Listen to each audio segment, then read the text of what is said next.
Hi guys, and welcome back to Good Nightmare, a podcast where we talk about all things creepy, spooky, and a little bit strange. Today I'm kind of doing something a little different. I'm currently re-recording this introduction because I recorded last night, but I don't feel I achieved what I wanted to in the sense of honouring someone that I want to dedicate this episode to especially.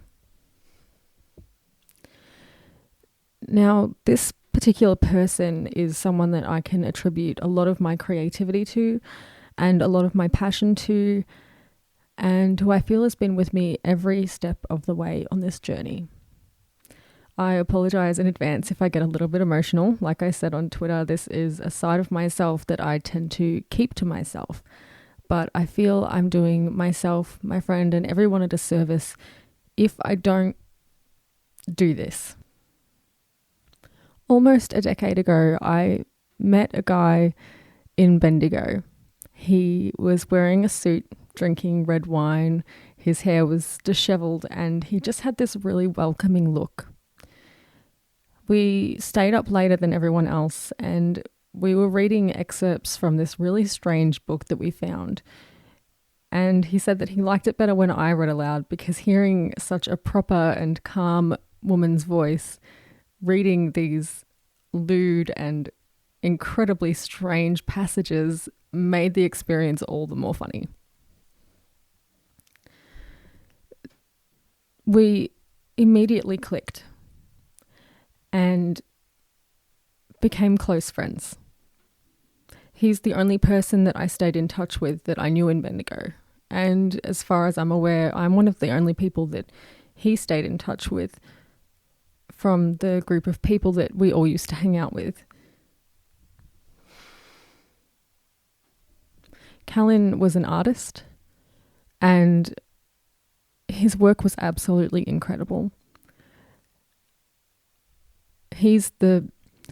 His work is what I envision when I think about things that I want to produce for my podcast, which is why I'm finding it very difficult to produce any kind of merch or to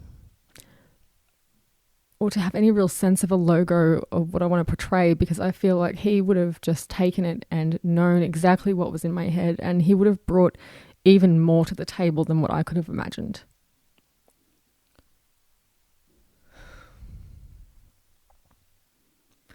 The only piece of Callan that I still have is a t-shirt with a digital painting that he did of a woman on the front that a lot of people seem to mistake her for an image of me.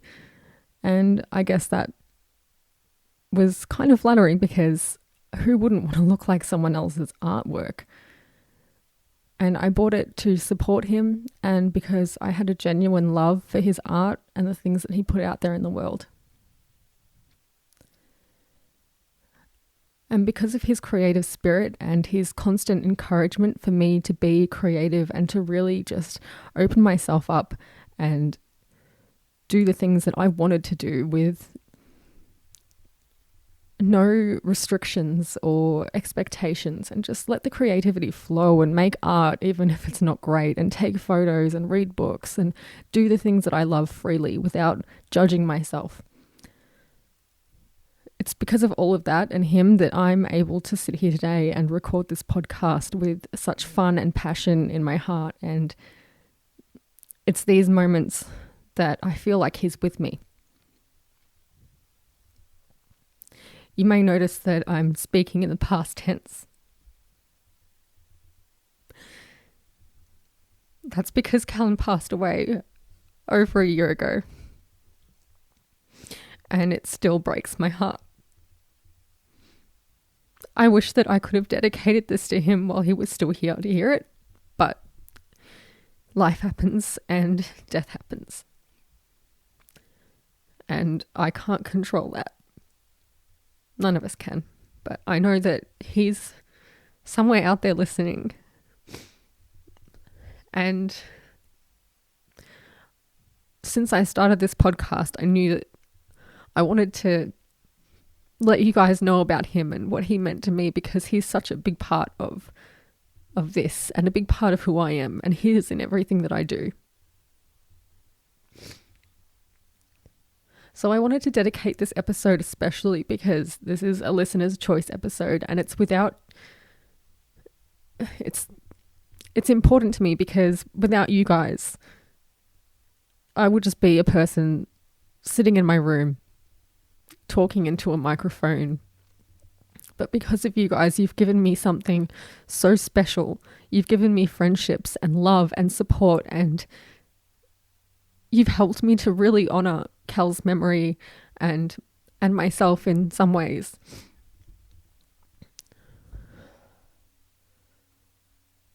So this episode is for you.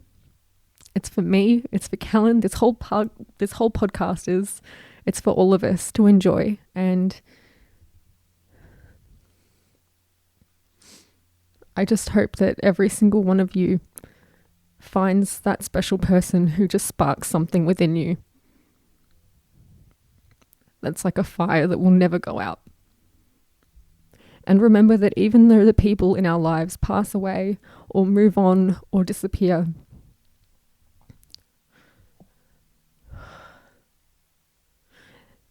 they're never truly gone, because they're in everything that we do. They're in our hearts, they're in our hands, they're in the goodness and the art and the music and the love that we put out into the world. And that is how they live on. And this is just my way of remembering and thanking my dear friend, Callan.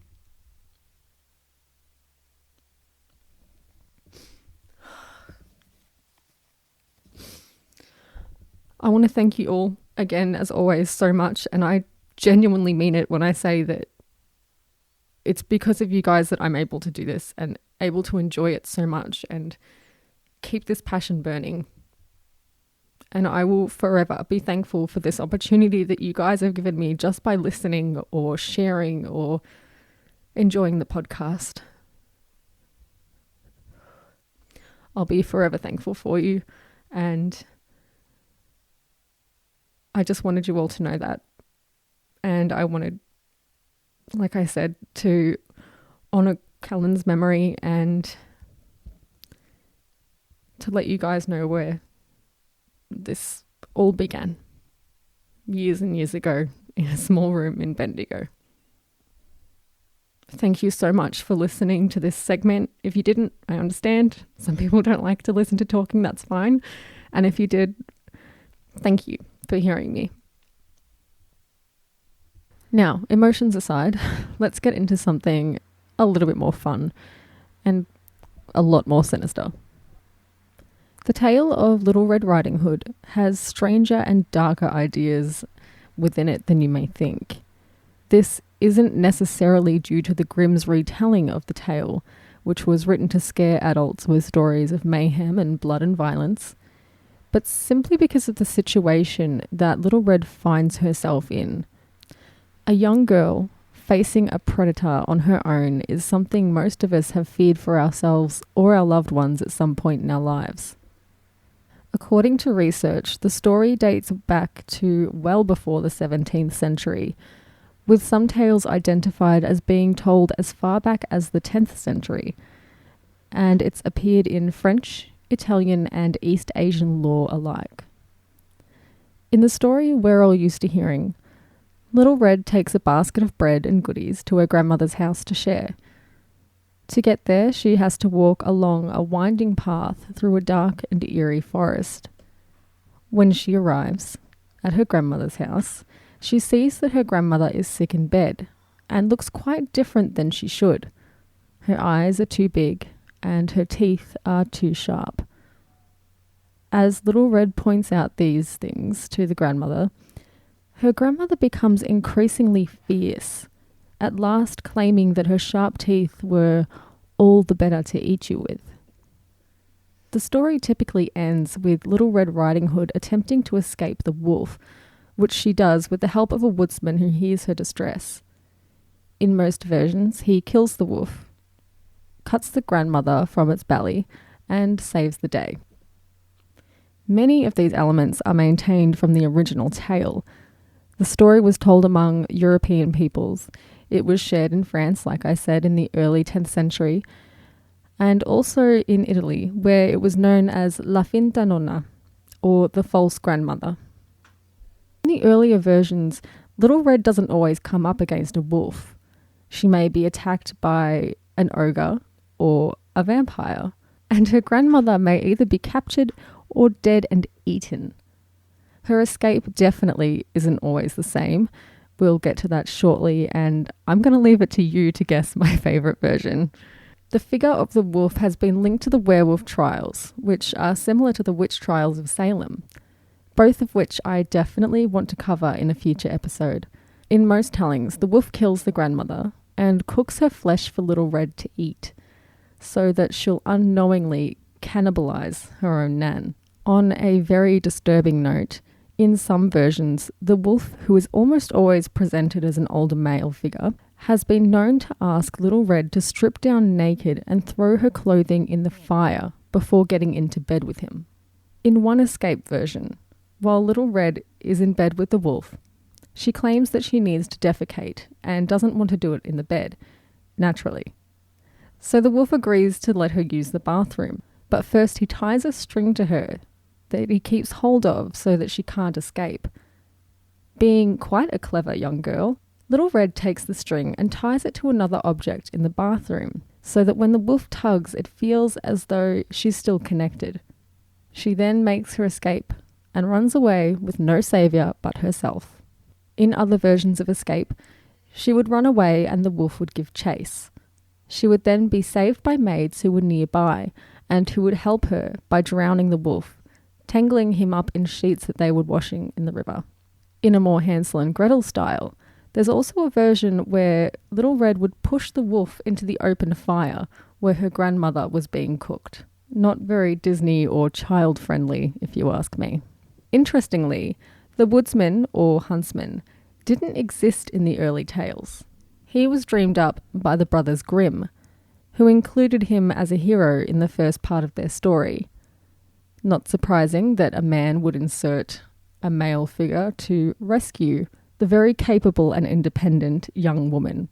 The woodsman would save Little Red and her grandmother from the wolf with the help of his axe. Surprisingly, not quite as violent or sinister as the original tales of cannibalism and stranger danger, to put it mildly. Like most young fairy tale figures, over time, Little Red has been adapted, recreated, and especially sexualized. Red is a colour usually associated with passion. Red lips, red clothing, lingerie, unless it's my Iron Man onesie, I suppose. Personally, I still find that sexy. And Little Red doesn't escape this. There are allusions in the original tales and in modern interpretations to sexual assault and manipulation. Personally, that is what makes me feel so uneasy about this story, more so than the cannibalism. People eating people? That's one thing. But a wolf, an older male, preying on a child? Disturbing. As for where Disney would take this story, who knows? Perhaps there's a reason that they haven't touched it. As far as I'm aware, they've never made a feature-length film based on this tale. There was a short in 1922 that was released as part of the Laugh-O-Gram series, and it's one of the first ever Disney cartoons. Little Red was also featured in Into the Woods. There is a kind of cute and clever Betty Boop clip that I discovered on Facebook that shows her as Little Red Riding Hood in all of her classic cartoony goodness. I'll see if I can share this to the Facebook group for you to see. If you haven't joined that group yet, please do. It's a closed account for your privacy when discussing cases, and you can find it by searching Good Nightmare on Facebook. Personally, I wouldn't mind seeing this story revisited. Perhaps an ending where Little Red saves herself being brought into popular culture. It's such an untouched story in popular media, at least to the degree that Cinderella has been done and overdone, but I still love Cinderella. So movie makers and novel writers, please note, Little Red didn't need a prince centuries ago, and she definitely doesn't need one now. If you're interested in further reading, our dear friend Charles Perrault and the Grimm brothers have both written their own versions, as mentioned. If you don't mind some young adult sci-fi, I highly recommend reading the Lunar Chronicles series by Marissa Meyer, which features classic fairy tale characters, including Little Red. Let me know your favourite versions of Little Red, or perhaps even your favourite appearances by the Big Bad Wolf, whether it's in The Three Little Pigs or elsewhere. You can always write to me at goodnightmare_s@outlook.com, join the Facebook group, or catch me on Twitter at goodnightmare_s. I'm also on Instagram at goodnightmare_s, and I am always up for a chat, so don't be shy about messaging. Thank you all so much for listening, and stay tuned for a promo from a fantastic podcast. Sweet dreams. I'm the mother. I'm the daughter. And you're listening to Two of a Kind and True Crime. Hey y'all, if you like your true crime with a touch of banter, or vice versa, in a southern accent, join us on Two of a Kind and True Crime. We cover lesser known true crime, crime news, and honestly, whatever we want. Yeah, so if you want to get to know us and listen to some crime, you can find us on iTunes, SoundCloud, Google Play, and Stitcher.